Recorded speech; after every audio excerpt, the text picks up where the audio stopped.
सबसे पहले अपने भगवान की भक्ति करें। ओंकार ध्वनि के साथ आंखें बंद रख करके भगवान का ध्यान करते हुए उन्हें नमस्कार करें।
बात जेल की चल रही है। जेल अच्छा नहीं है। यहां पर बैठे हुए व्यक्ति कोई भी बताए कि क्या जेल अच्छा है क्या? जेल अच्छा नहीं है। जेल में आना अच्छा नहीं है। जेल की सजा काटना अच्छा नहीं है। क्या आपका आत्मा बोलती है कि हमारा जीवन यहां निकले? क्या आपका मन बोलता है कि हमारा जीवन ऐसा ही गुजर जाए?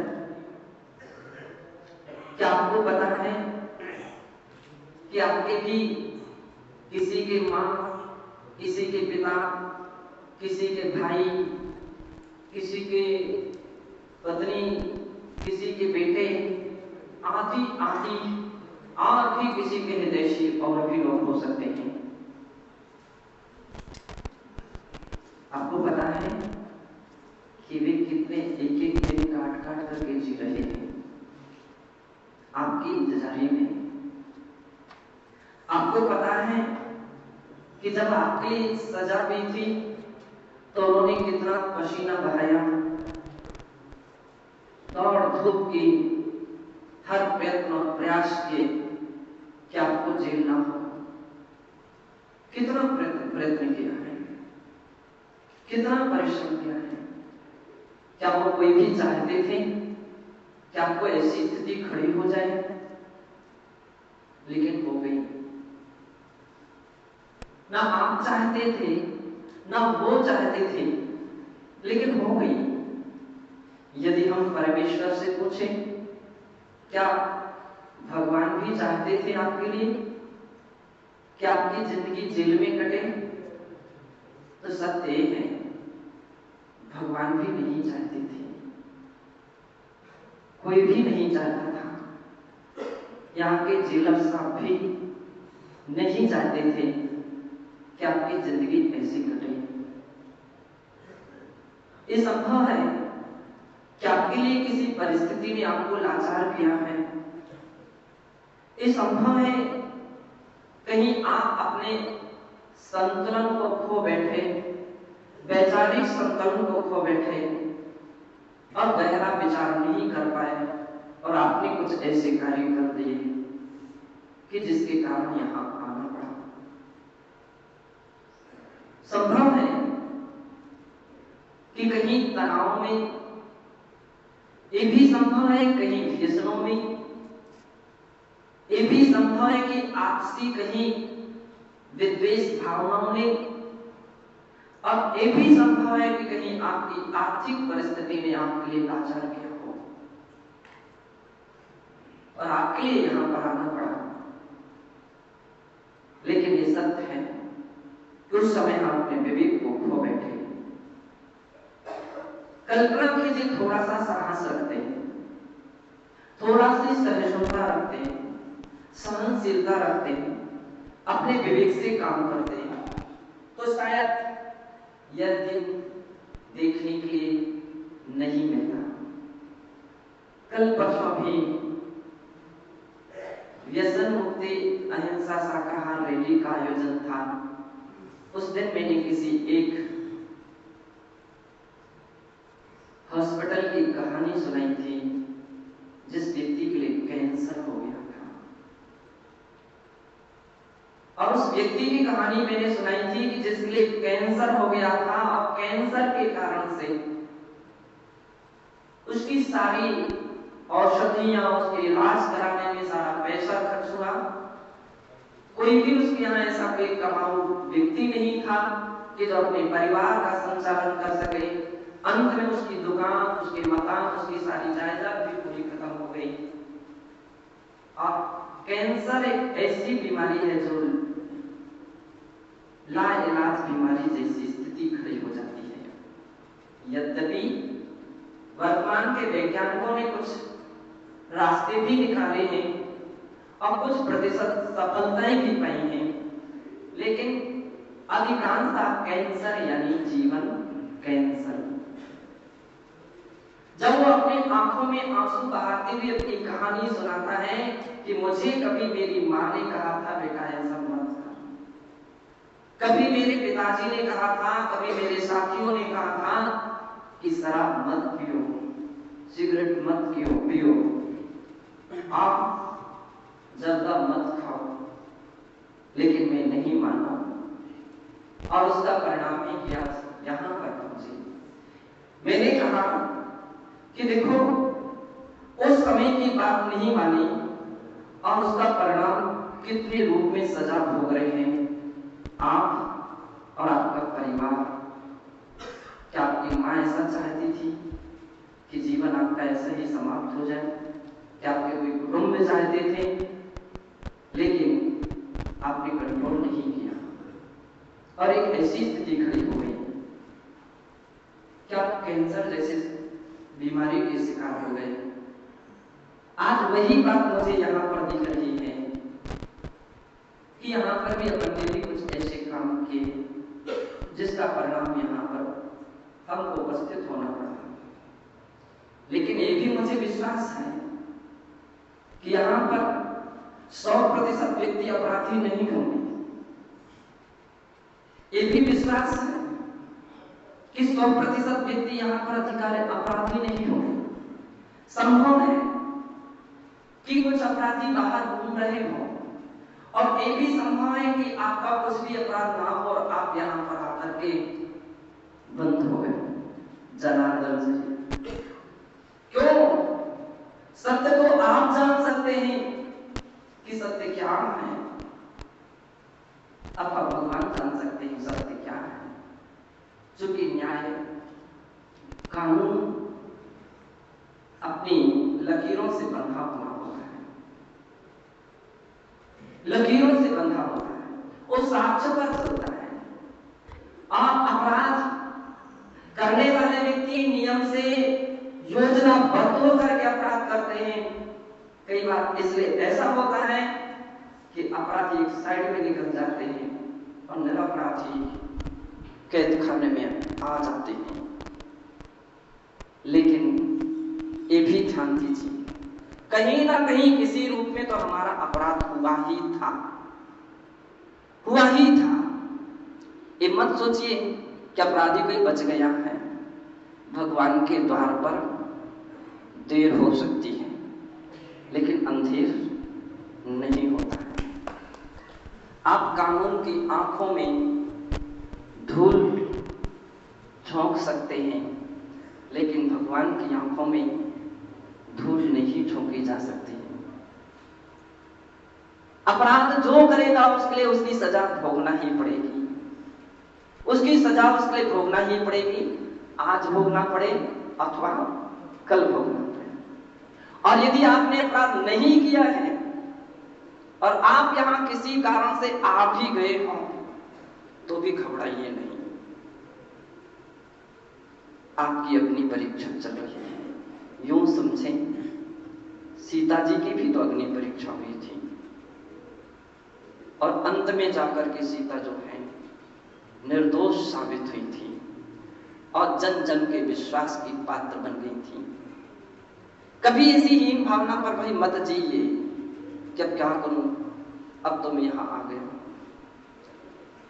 जेल के लिए मैं बुरा भी समझता हूं, लेकिन किसी दृष्टि से बुरा नहीं समझता हूं, अच्छा भी है। और इसलिए अच्छा है कि कम से कम यहां सीखने का और समझने का कुछ और अंत में जाकर के संभलने का भी एक अवसर प्राप्त होता है, एक संभलने का अवसर प्राप्त होता है। इसलिए मेरी दृष्टि में जेल कथनचित पाठशाला भी है, जेल कथनचित पाठशाला भी है जो व्यक्ति के लिए सिखाती है, समझाती है। जेल जो है, जेल किसी अपेक्षा से एक ऐसा कारखाना भी है कि जहां पर खराब मटेरियल आता है, लेकिन यहां से जो निकलता है वह अच्छे रूप में भी निकलता है। बुरा व्यक्ति आ सकता है, लेकिन यहां से जो व्यक्ति निकलेगा वो कुछ सोच और विचार करके निकलेगा, संभल करके और सावधानता से अपनी जिंदगी जिएगा। उदयपुर के जेल में मेरा प्रवचन था और जेलर साहब ने आग्रह किया, और जज साहब थे, उन्होंने आग्रह किया कि आपका प्रवचन हम जेल में रखना चाहते हैं। कल जनार्दन साहब जेल में पहुंचे थे, प्रवचन हम जेल में रखना चाहते हैं। मैं सोच रहा था कि इसी बात क्या है, संतों को जेल में प्रवचन देने की क्या आवश्यकता है। आमतौर पर भी चर्चा का विषय कभी आता है कि महाराज पर लोगों को क्या आवश्यकता वहां जाने की। मैंने कहा किसी दृष्टि से है। मैंने जेलर साहब से पूछा कि आपके हाथ में तो विभिन्न प्रकार के दंड भी होते हैं, कानून भी होते हैं और दंड भी होते हैं, आप नहीं संभाल पाए किसी को तो कौन संभाल सकेगा। वो बोले महाराज सब कुछ दंड से नहीं चलता है, दंड से सुधार नहीं होती है। टीकमगढ़ के जेल में वहां के जेलर साहब ने कुछ ऐसे भी लोगों का परिचय कराया कि जो दूसरी, तीसरी और चौथी बार जेल में आए थे। दूसरी, तीसरी और चौथी बार जेल में आए थे। बोले महाराज, मैंने देखा दंडे से काम चलता और दंड से काम चलता तो द्वारा नहीं आता। संतों के प्रवचन एक बोध देते हैं, बोध देते हैं। यूं बच्चों के लिए कहा जाता है, बच्चों की मां के लिए कहा जाता, स्कूल के टीचरों के लिए कहा जाता, सदैव सदैव बच्चों को प्रताड़ना देने से बच्चे सुधरते नहीं हैं। कोई प्रताड़ना से वो सुधरते नहीं हैं। उनके लिए कुछ ऐसे भी अवसर होना चाहिए जो समझने के और सीखने के भी हो। जेलर साहब ने कहा था कि महाराज, संतों के प्रवचनों से अपराध बोध होता है और एक बार व्यक्ति के लिए अपराध बोध हो जाता है, फिर वो जिंदगी में कभी अपराध के पथ पर नहीं जाता है। मैंने कहा यदि ऐसी बात है तो मैं चलूंगा, यदि ऐसी बात है तो मैं चलूंगा और हर तरह से अपने प्रयास करूंगा कि वहां के लोगों को समझाएं।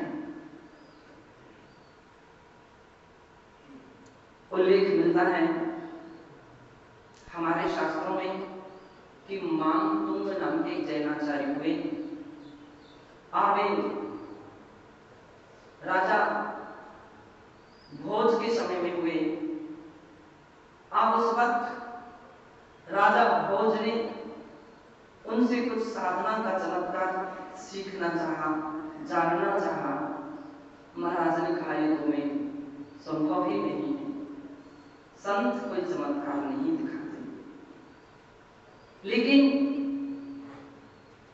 परिस्थिति ऐसी खड़ी हुई, राजा आग्रह में, इतने आग्रह में तैयार हो गए, चमत्कार को देखना ही चाहते हैं और उनको 48 द्वार के अंदर बंद कर दिया गया। सांकलों से, जंजीरों से उनके शरीर को जकड़ा गया। लेकिन मानतुंगाचार्य भगवान से प्रार्थना करते हैं कि हे प्रभु, कर्मों की बीड़ियों को मैं नष्ट करने के लिए साधना करना चाहता हूं। तो ये बीड़ियां कितनी मजबूत हो सकती हैं? कर्मों के सामने इसकी कोई शक्ति नहीं है। और बतलाते हैं, भक्ताओं पर स्तोत्र की रचना करते हैं और एक एक बीड़ियां टूटती टूटती चली जाती हैं।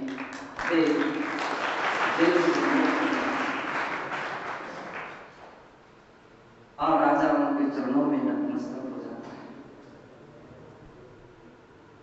चूंकि शायद मुझको लगता है समय आप भी काट रहे हैं, समय आप भी काट रहे हैं, लेकिन कोई व्यक्ति सोते हुए समय निकाल रहा है, कोई व्यक्ति चर्चा में समय निकाल रहा है, तो कोई व्यक्ति और भी सोच विचार में समय निकाल रहा है। क्या कभी ऐसा विचार किया? 4 क्षण हम भगवत भक्ति में निकालें, 4 क्षण हम भगवत अर्चना में, पूजा भक्ति में निकालें। आपको विश्वास नहीं है कि भगवान तुम्हारी सुनेंगे नहीं क्या? सुन सकते हैं, लेकिन तब जब आपकी आवाज में ताकत हो। अपनी आवाज में ताकत होना चाहिए। कबीर ने कहा कि हमारी बात भगवान तक इसलिए नहीं पहुंच पाती है क्योंकि हमारा मन इतना अपवित्र रहता है, इतना दूषित रहता है, तो हमारी प्रार्थना भगवान तक नहीं पहुंच पाती। हमारा मन इतना बटा हुआ होता है कि एक क्षण में प्रार्थना करने के लिए बैठते, उस क्षण में पता नहीं कहां कहां मन अपना चला जाता है। इसलिए कुछ भी उपलब्धियां नहीं मिल पाती हैं। बंधुओं, यदि हम अंतरात्मा से भगवान की पुकार करें तो भगवान सुनेंगे। और अंतरात्मा तभी तुम्हारी पवित्र होगी जबकि आपके लिए अपने कृत्यों से पश्चाताप होने लगे। अपराध होना कोई इतनी बड़ी बात नहीं है, इतनी बुरी बात नहीं है। मानते हैं संसारी प्राणी है और संसारी प्राणियों से अपराध संभव है, हो जाते हैं और हो गए हैं, और जो हो गए हैं उसके लिए तो कोई उपाय नहीं। जो हो चुका है बात तो भविष्य की जाती है, लेकिन भूत हमारे लिए शिक्षा देता है कि हो गए हैं, अब भविष्य में ना हो। जब हम भगवान के सामने इस प्रकार से निर्दोष रूप से प्रार्थना करते हैं, खड़े होते हैं और विनती करते हैं, क्या प्राप्त हो गए भगवान? श्रृंगार करते हैं। हमारे शास्त्रों में कहा गया कि साधुजन शाम सुबह प्रतिक्रमण करते हैं। प्रतिक्रमण का अर्थ होता है दिन में कोई से हमारे से जान में, अनजान में, प्रमाद में, कसाय में, किसी भी परिस्थिति में कोई भी हमारे व्रतों में दोष लग गए हो, भंग हो गए हो, कोई त्रुटियां हो गई हो, तो हे प्रभु मुझे माफ कर दीजिए। उस समय भी संत जन, योगी जन भगवान से प्रार्थना करते हैं, अब कभी ऐसा अपराध का अवसर नहीं दिया जाएगा। प्रार्थना करते हैं। इसलिए शास्त्रों में कहा कि अपराध बोध के समय जो मन में परिवर्तन आता है, पश्चाताप होता है, वह हमारे कर्म बंधनों को ढीला कर देता है। और यहां पर भी कहा जाता है अपराध बोध हो जाने के बाद जो व्यक्ति के लिए मना पश्चाताप होता है, सुधार की गुंजाइशें उत्पन्न होती हैं, उसमें कानून भी माफ करने की गुंजाइश रखता है, सजाओं को कम करने की भी गुंजाइश रखता है। और अभी आपने सुना ही है कि सजाएं भी कम की जा सकती है, सजाएं भी माफ की जा सकती है, बशर्ते अपने अंदर एक पश्चाताप के भाव होना चाहिए। यूं तो हम सभी कैदी हैं, संसार ही सबसे बड़ी जेल है। जैन शासन में इसलिए दो प्रकार के प्राणियों की बात कही जाती है। एक वे जिन्हें मुक्त जीव कहते हैं, एक वे जिन्हें बंधक यानी संसारी जीव कहते हैं।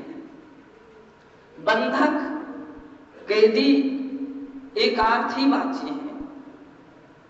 जो संसार में बंधा है वो बंधक है, और जो संसार से छूट गया है वो मुक्त है।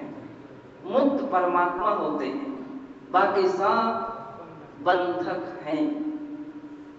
संसार की इस नाना प्रकार के दुखों की जो सजाएं हैं, किसी ना किसी प्रकार के, क्योंकि हर प्राणी अपनी अपनी जिंदगी में किसी ना किसी रूप में सजा भोगता है, और ये उसकी करने की सजा उसके लिए प्राप्त होती है।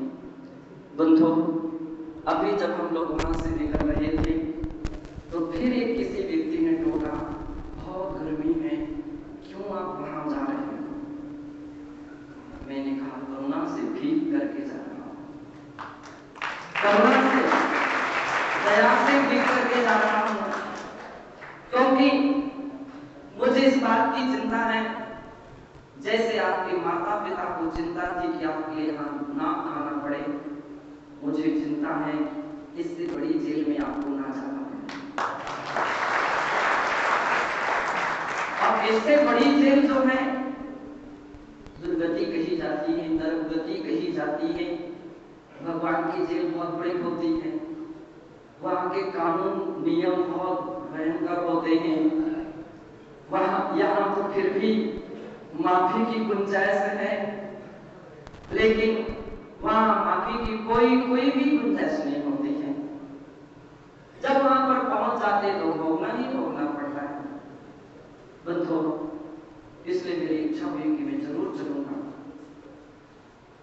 मेरी इच्छा हुई कि मैं जरूर जाऊंगा। एक बार की बात थी,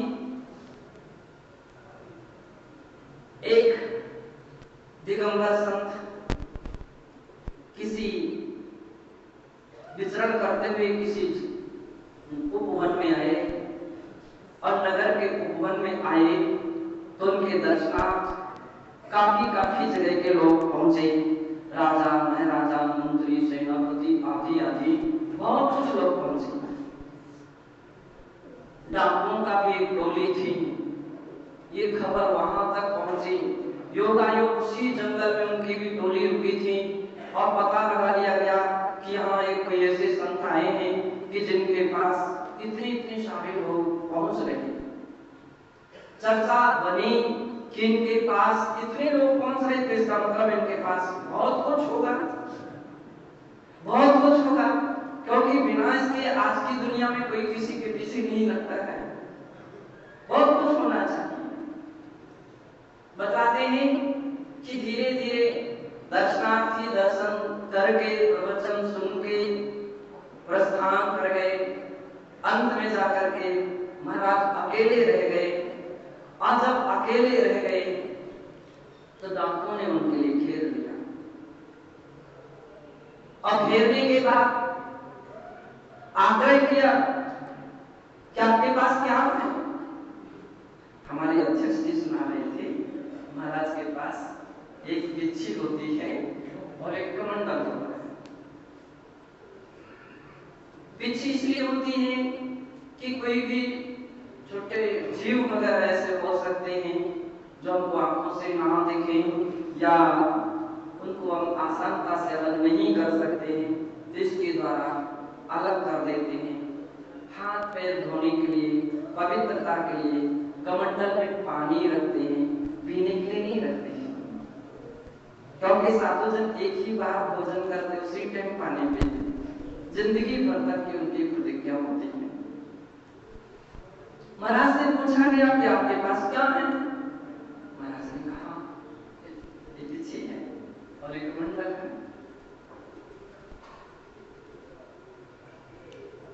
तो पूछा गया, मैंने पूछा हूं कि आपके पास ये क्या है, इसमें क्या रखा है। महाराज ने कहा इसको खोल खोल करके देख सकते हो, इसमें क्या रखा है, कुछ नहीं रखा है। ये तो पंख हैं, कोमल होते हैं, इसलिए इसकी पिच्छी है और एक कमंडल है, इसमें पानी है, जल है और कुछ नहीं। विश्वास मानो देख लो। पूछा गया नहीं, यहां नहीं तो और कहीं कुछ तो होना चाहिए। महाराज समझ गए सभी को एक ही भाषा में नहीं समझाया जा सकता है, सभी को एक ही तरीके से भी नहीं समझाया जा सकता है। महाराज ने कहा अच्छा तो जो है वह उसका ठिकाना मैं आपको बदला दूं। ये कैसे संभव हो सकता है? जिसके लिए मैंने घर छोड़ा, मां छोड़ी, पिता छोड़े, धन छोड़ा, परिवार छोड़ा, सब कुछ छोड़ा, और जिसके लिए मैंने एक बार भोजन करता हूँ, ठंडी गर्मी मच्छर सभी की बाधा सहन करता हूँ, पैदल चलता हूँ, ठंडी हो या गर्मी सारे नंगे पैर रहता हूँ, और इतनी कठिनाई से जिन्हें पाया है, क्या उन रत्नों की बात, उनका ठिकाना आपको बदला दो? ये कैसे हो सकता? प्राण दे सकते हैं लेकिन नहीं बदलाएंगे। समझ गए सभी? है इनके पास, है इनके पास। बोलो बोलो कहां है, क्या है? महाराज ने कहा जो है उसे मैं नहीं दे सकता, देना होगा। प्राण दे सकते हैं लेकिन नहीं दूंगा। खबरदार आगे बात कहिए तो निकालो कहां रखा है। महाराज ने फिर बात पलटी और कहा तो क्या आपको चाहिए है? हाँ चाहिए है, तो मेरे पास कुछ दिव्य रत्न है, अमूल्य रत्न है, दिव्य शक्तियां हैं, चाहो तो आप ले सकते हो, लेकिन ध्यान रखिए ये रत्न तुम्हारे हाथ में नहीं टिकेंगे, तुम्हारे पास नहीं टिक सकते, क्योंकि दिव्य का अर्थ है कि दिव्य दैविक शक्तियां उसके अंदर में समाविष्ट हैं। लोगों ने कहा कि तो फिर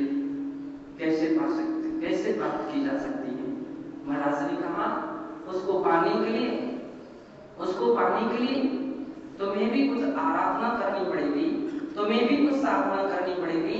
लोगों ने कहा क्या?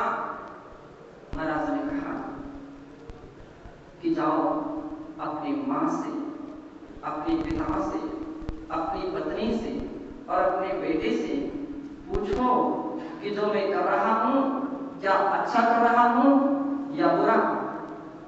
पूछो जो कर रहा हूं, जो कमा करके लाता हूं, जिसे मैं सबके लिए बांटता हूं, उसका जो परिणाम निकलेगा क्या उसमें भी आप सहभागिता देंगे? उसको भी मैं बांटना चाहूं तो आप हिस्सा लेंगे? पूछ करके डाकुओं की टोली के लिए पहले तो संदेश हुआ कि संत कहीं हमारे लिए बातों में लगा करके प्रस्थान तो नहीं करना चाहते हैं। और उन्होंने,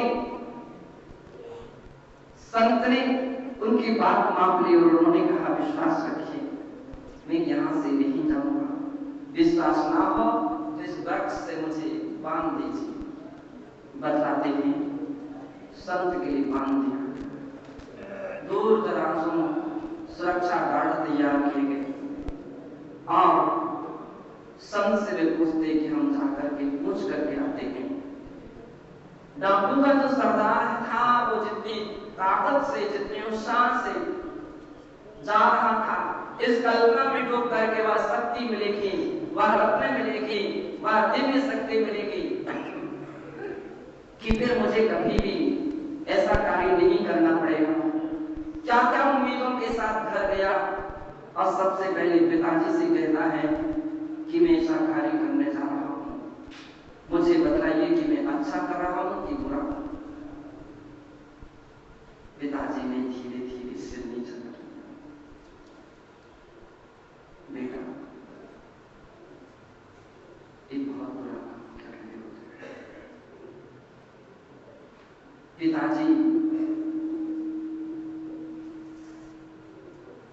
ये तो सब जानते हैं कि बुरा है, लेकिन परिस्थिति मुझे इस दिशा पर लेकर के खड़ी किया है परिस्थिति ने। अब मुझे बताइए किसकी करनी का जो फल मिलेगा उसमें आप सहभागिता देंगे? पिताजी कहते हैं इस कृत्य ने ही आज मेरे लिए सारी समाज, सारे राष्ट्र, सारे मोहल्ले के लोगों से अपनी दृष्टि से ओझल कर दिया है, सारे सम्मान को गिरा दिया। बेटा, कभी नहीं तेरा इस कृत्य के फल में भागीदारी दूंगा। वो तुरंत माँ के पास जाता है, माँ से भी पूछता है कि माँ तू बतला कि जो कुछ भी मैं कर रहा हूं वह अच्छा कर रहा हूं बुरा। माँ ने भी कह दिया बेटा ये तो बुरा है, कौन अच्छा कहेगा? इसके फलों में तो तुम्हारी भागीदारी होगी। माँ कहती तेरा जन्म ना होता इस घर में तो अच्छा था बेटा, तेरा मेरे कुक्षी से जन्म ना होता तो बहुत अच्छा था। जन्म लेते ही तेरी मृत्यु भी हो जाती, कितना ही कह करके रह जाती कि मेरा एक बेटा था।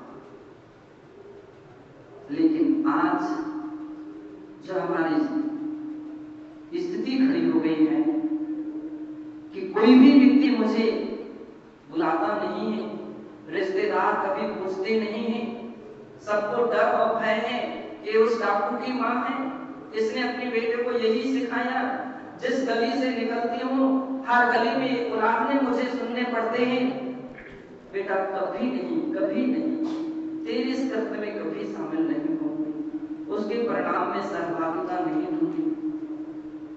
अपनी पत्नी के पास पहुंचता है, पत्नी से भी कहता है, पत्नी भी अपनी यही बात सुनाती है, बेटा भी यही बात सुनाता है। अंत में जाकर के वह नीचे सिर किए हुए आंखों में आंसू बहाता हुआ वापिस आता है, संत के चरणों में गिर जाता है, फूट फूट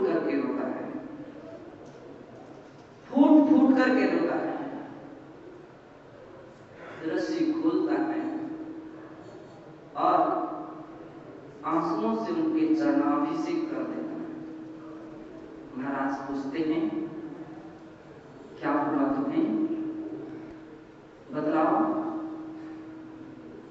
रत्नों को प्राप्त करने का तरीका आगे भी मैं बताना चाहता हूं, और एक पहली परीक्षा में सफल हो गए तो तुम सभी परीक्षाओं में सफल हो जाओगे, सभी परीक्षाओं में सफल हो जाओगे।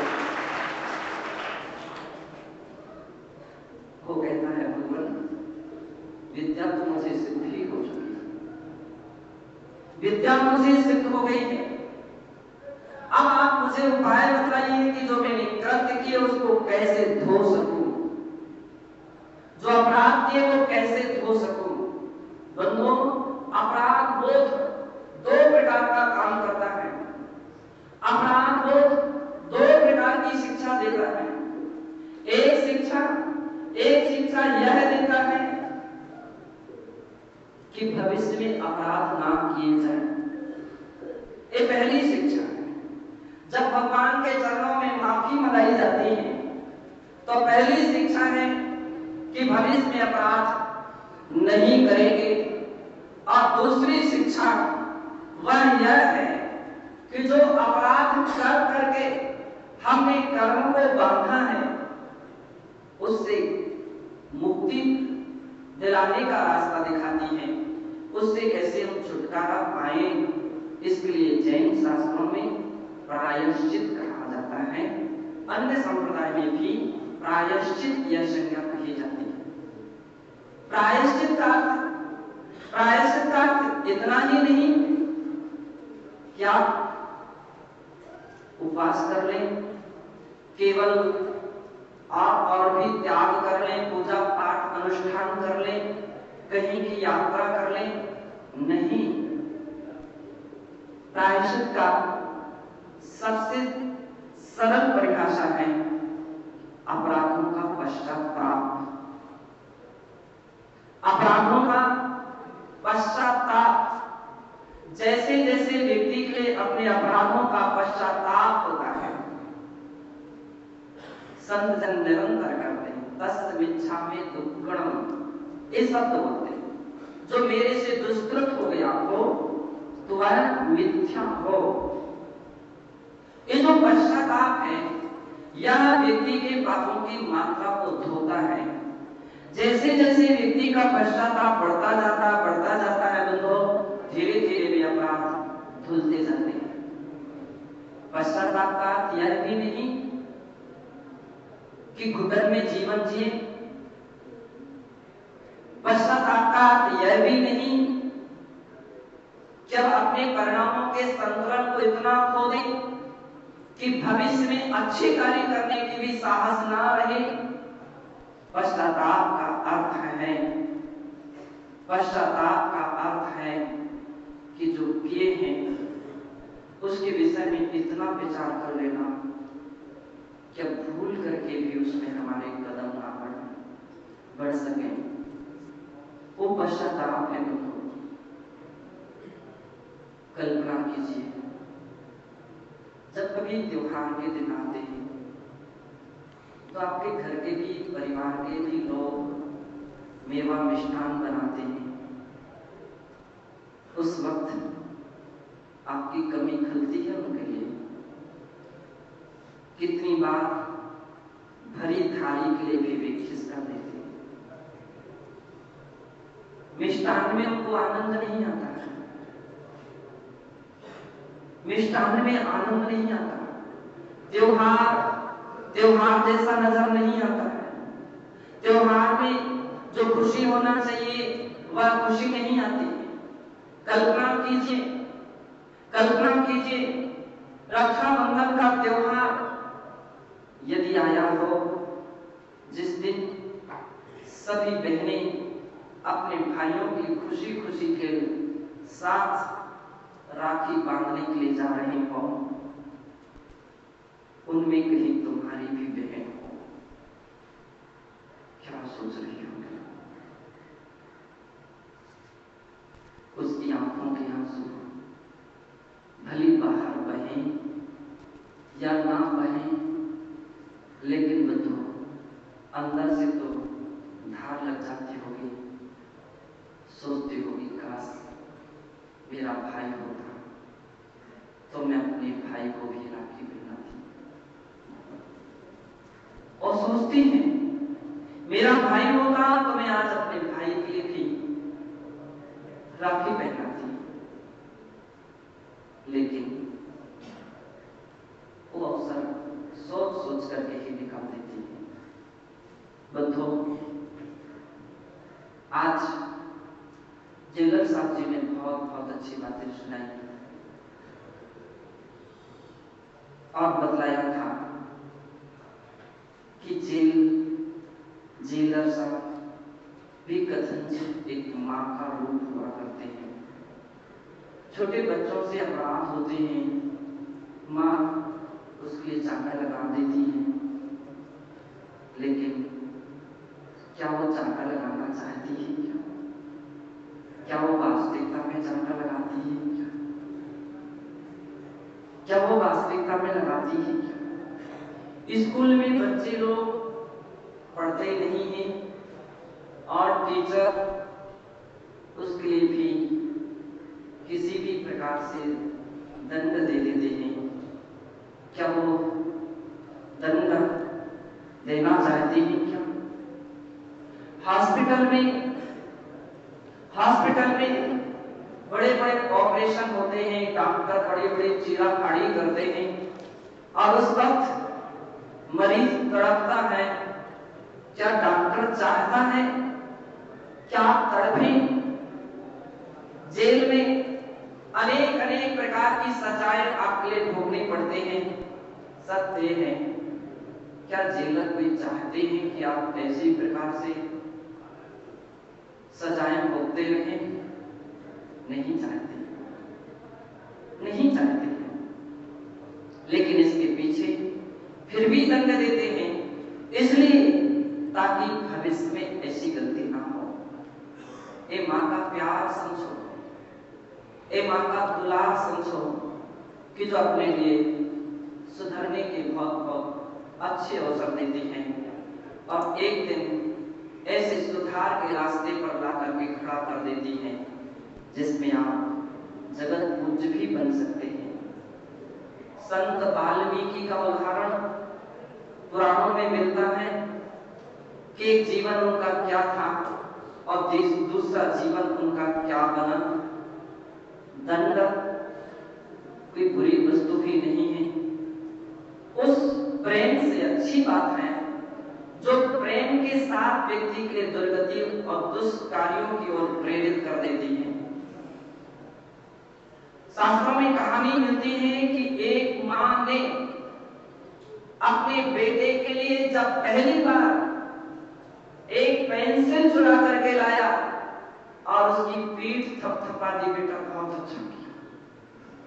अपने पास तो इतने पैसे नहीं थे कि पेंसिल खरीद सके, ठीक किया तूने, कम से कम पढ़ लिख जाएगा। दूसरे दिन बच्चे ने पुस्तक चुराई, तीसरे दिन और भी कुछ सामग्रियां चुराई और एक दिन नामी डाकू बन गया। आप उसके इनाम पकड़ने के इनामी सजा घोषित हुई, पकड़ा गया। आप उसके लिए फांसी की सजा घोषित हो गई, फांसी की सजा घोषित हुई। एक बात ध्यान रखिए, कभी ऐसा नहीं सोचना कि अब जो होना होगा सो हो जाए, हमें जो कुछ करना है सो करूंगा। कभी नहीं सोचिए ऐसा, क्योंकि ऐसा सोचने से परमात्मा के यहाँ की सजाएं और बढ़ जाती है, वे सजाएं और बढ़ जाती है और विकराल रूप पर पहुंचा देती है। कभी ऐसा मत सोचिए कि हम आत्महत्या कर लेंगे तो हम इस सारी समस्याओं से हल्के हो जाएंगे। समस्याओं से हल्के नहीं होंगे, समस्याएं और बढ़ जाएंगी। परमात्मा के द्वार पर इससे भी अधिक तुम्हें दुख भोगने पड़ेंगे, कष्ट उठाने पड़ेंगे। उस बात बच्चा के लिए फांसी की सजा घोषित हुई अब फंदे पर लटकाया गया। अंत में पूछा गया कि तुम्हारी अंतिम कोई इच्छा? तो वह बोलता है, मेरी अंतिम इच्छा है कि मैं अपनी मां से मिलना चाहता हूं। उसकी मां को बुलाया गया, मां उपस्थित होती हैं, तो फिर वो बोलता है कि मैं अपनी मां से, मां के कान में अपनी कोई बात कहना चाहता हूं। मां के लिए उसके पास किया जाता है।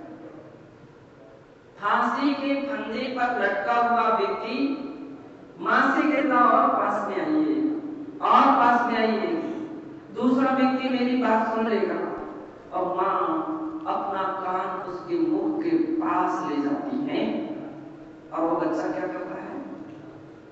मां के कान को अपने दांतों से जोर से काटता है। मां चीख उठती है, चिल्ला उठती है। खड़े हुए जितने भी अधिकारी थे वे उस कृत्य के लिए धिक्कारते हैं कि तुम क्षण भर में मृत्यु के घाट पर उतरने वाला है। आप अंत में जाकर के मां को ऐसा कष्ट देकर के जा रहा है। ओ उत्तर देता है, मैं कष्ट नहीं, सबक देकर के जा रहा हूं, ताकि भविष्य में कोई भी मां ऐसी ना हो। पूछा जा रहा, क्या सबक? जिस दिन मैंने पेंसिल चुराई थी, यदि मां उस दिन मुझे रोक देती, जिस दिन मैंने कॉपी चुराई थी, जिस दिन मैंने पुस्तक चुराई थी, मां यदि उस समय रोक देती, तो आज ये दिन नहीं आता, आज ये दिन नहीं आता। संभव है कुछ ऐसे भी लोग आपके बीच में हों जिन्होंने आपके अनेक अनेक प्रकार के ऐसे कृत्यों के लिए, दुष्कृत्यों के प्रेरित किया, सहयोग देने के लिए, साहस देने के लिए प्रेरणा दी। लेकिन बंधुओं, ध्यान दीजिए, प्रेरणा दे सकते हैं, सब कुछ कर सकते हैं, लेकिन तुम्हारे कृत्य का जो परिणाम है उसको बांट नहीं सकते, उसको भी बांट नहीं सकते। उसे तुम्हें ही भोगना पड़ेगा, अकेले ही भोगना पड़ेगा, चाहे यहां हो अथवा परलोक में हो, स्वयं ही भोगना पड़ेगा। इस बात पर विश्वास रखिए, श्रद्धा रखिए। अपनी किए हुए कर्मों के लिए रामायण में बहुत अच्छी बात कही और कहा, कर्म प्रधान विश्व कर राखा, जो जस करहि सो तस फल चाखा। एक कर्म प्रधान विश्व है, हम जैसा करते वैसा फल मिलता है, जो हुआ उसको भूल जाइए। लेकिन आज अपन ऐसी प्रार्थना करें भगवान से, क्या हम ऐसे कृत्य कभी जिंदगी में नहीं करेंगे? अपराधों के मुख्य कारण आज के व्यसन, और व्यसनों में सबसे बड़ा व्यसन एक तो शराब है, जिसमें व्यक्ति का होश समाप्त हो जाता है, व्यक्ति बेहोशी पर आ जाता है। जुआ है कि जिस लोभ और लालच में व्यक्ति उत्सुक रहता है कि मुझे और कुछ मिलेगा, अधिक मात्रा में मिलेगा, लेकिन वे व्यक्ति भूल जाते हैं 5 पांडवों ने भी जुआ खेला, लेकिन उसका परिणाम सारे राज्य को खोया सो खोया। अंत में जाकर के द्रौपदी को भी उन्होंने दांव पर लगा दिया था, द्रौपदी को भी दांव पर लगाया था। मैंने अपने गुरुदेव से पूछा था कि महाराज ऐसी कहानी पुराणों में लिखने की क्या आवश्यकता थी? महाराज ने कहा, जीवन के दोनों पहलू जब तक नहीं आते हैं तब तक वो कथा और जीवनी पूरी नहीं मानी जाती है। ऐसा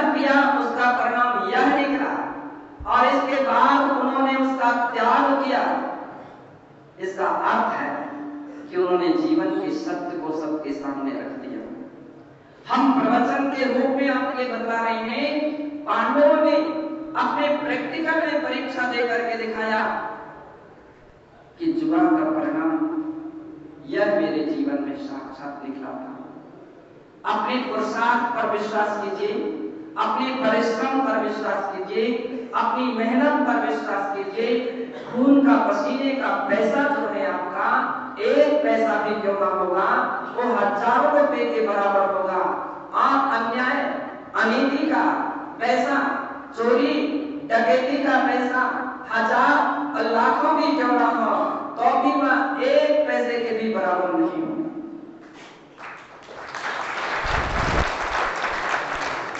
एक पैसे के भी बराबर नहीं होंगे। जैसा आएगा पैसा का वैसा ही चला जाएगा। टिकता वह है जो अपनी मेहनत का होता है। इसलिए समय आपका पूरा हो रहा है। कहने का तात्पर्य, हम अपनी जिंदगी को दुर्व्यसनों से बचाएं। आप दुर्व्यसनों में सबसे बड़ा दुर्व्यसन आज के समय में शराब को मान रहा हूं कि जिस शराब के कारण व्यक्ति का जीवन तहस नहस होता है, उसका परिवार, उसका कुटुंब जो है जिंदगी भर तक आंसू बहाते हैं। जो कुछ भी कमाया जाता है वह घर तक नहीं पहुंच पाता है, बच्चे पढ़ लिख नहीं पाते हैं, आप समाज में सम्मान और प्रतिष्ठा नहीं बन पाता है। ऐसे लोगों में अधिक समय तक कुटुंब परिवार के लोग भी सहयोग नहीं दे पाते हैं। इसलिए जिंदगी में कभी भी शराब नहीं पीना चाहिए।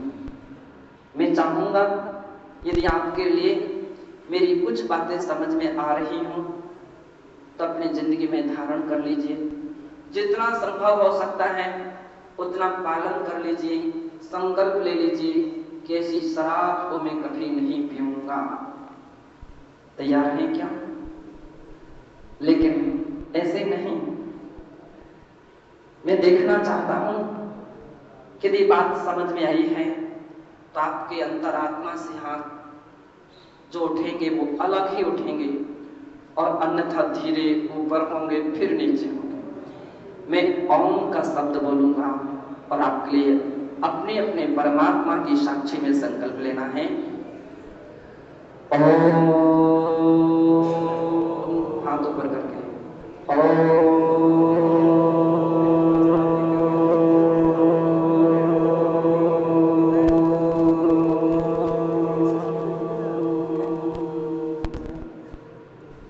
हाथ नीचे कर लीजिए। मुझे लगा कि बहुत कुछ लोगों ने नियम लिए, लेकिन ये भी पता है कि कुछ लोगों के हाथ नीचे रहे। सोचिए, आज नहीं आप कल सोचिए, बाद में सोचिए, लेकिन अपने जीवन उन्नति, परिवार की उन्नति के लिए संकल्प जरूर लीजिए। दूसरा, एक और संकल्प दिलाना चाहता हूं।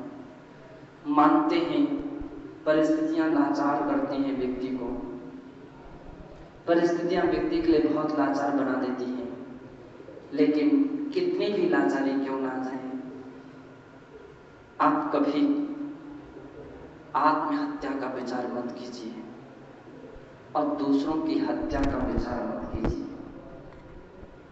कितनी भी परिस्थितियां आ जाए, धैर्य रखिए, 4 लोगों से सलाह लीजिए, अन्य तरीके से समस्या को हल कीजिए, और ना भी हल हो सके तो सोच लीजिए अपने कर्म में, अपने भाग्य में ऐसा ही है। लेकिन कभी ना तो किसी के मारने के भाव और ना स्वयं मरने के भाव अपने अंदर में नहीं, क्योंकि शास्त्र कहते हैं जिस क्षण से भावनाएं उत्पन्न होती हैं वही क्षण तुम्हारी दुर्गति के कारण में अपने कदम बढ़ाने के लिए कर्मों को सक्रिय कर देता है। दूसरा संकल्प दिलाना चाहते हैं कि कभी मरने और मारने के भाव मत रखिए। हाथ को ऊपर करके संकल्प रखिए। ओम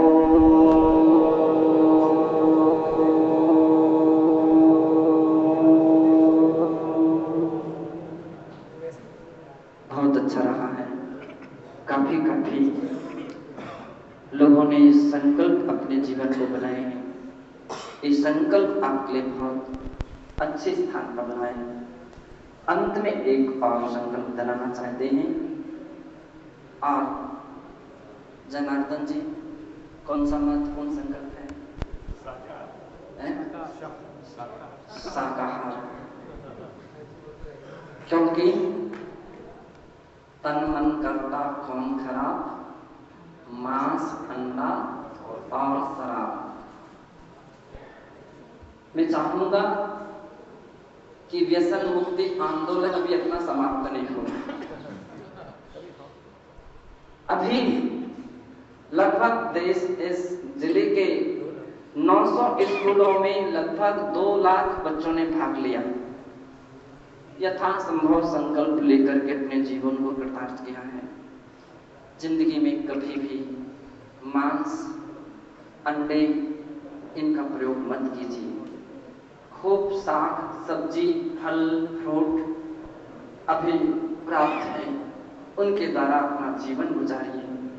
समझिए उनके भी आत्मा को, जिस प्राणी के गले पर आप छुरी चलाते हैं, काश वह छुरी आपके परिवार के किसी सदस्य के गले पर चलाई जाए, कैसा आपको लगेगा?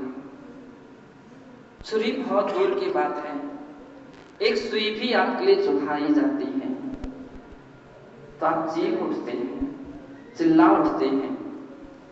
तो जिन प्राणियों के गले पर वो छुरी चलाई जाती है, उनका मांस आपके पेट की कितनी भूख मिटा सकेगा, कितनी भूख मिटा सकेगा, कितनी क्षण तक शांति दे सकेगा।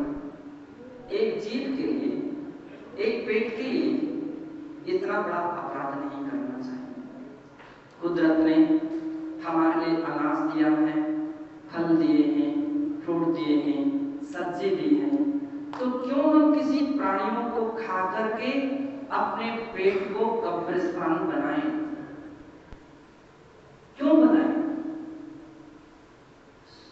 और ऐसे ऐसे दूसरे के लिए अगर हम रुलाते रहेंगे तो हम कब तक हंस पाएंगे?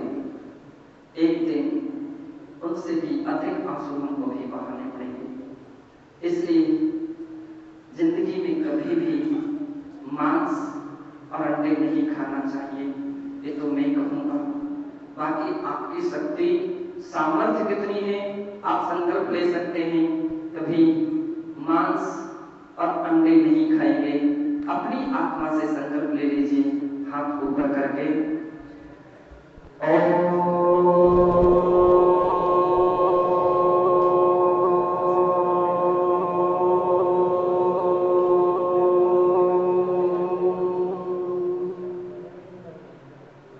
अंत में जाकर के मैं भगवान से प्रार्थना करूंगा कि हे प्रभु, हमारे समस्त कैदीजन अवश्य ही उनके अपराधों को आप माफ कर दें और उनके लिए सद्बुद्धि दें, जीवन में परिवर्तन आए और एक दिन वे अपने परिवार में जाकर के मिले, सजा मुक्त होकर के, और मानव ही नहीं महामानव के रूप में अपनी जिंदगी बिताएं।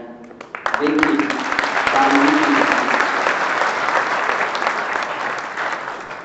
इस अवसर पर उपस्थित जितने भी यहाँ के अधिकारीगण हैं,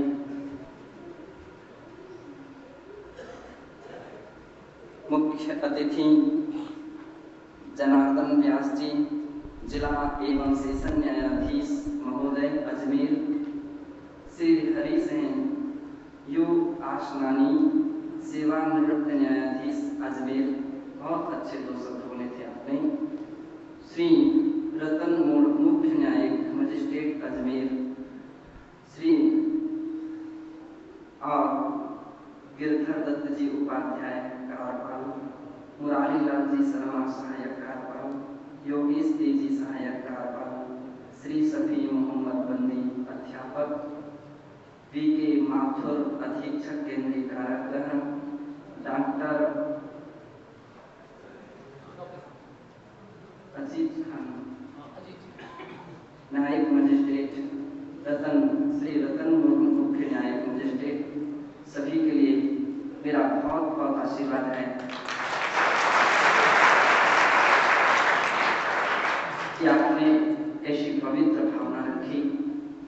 और मेरा सोच है समय समय पर साधु संतों के, ज्ञानी जीवों के ऐसे प्रवचन दो शब्द जरूर होते रहना चाहिए।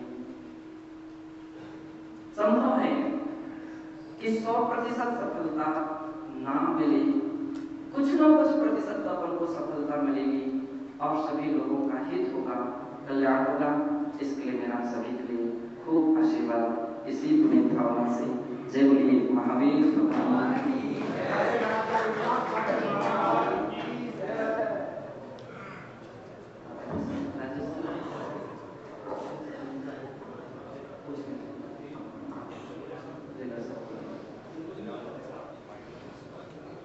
बोलिए परम पूज्य गणाचार्य फल विराट फादर जी महाराज की जय। और निश्चित ही हमारा आत्मा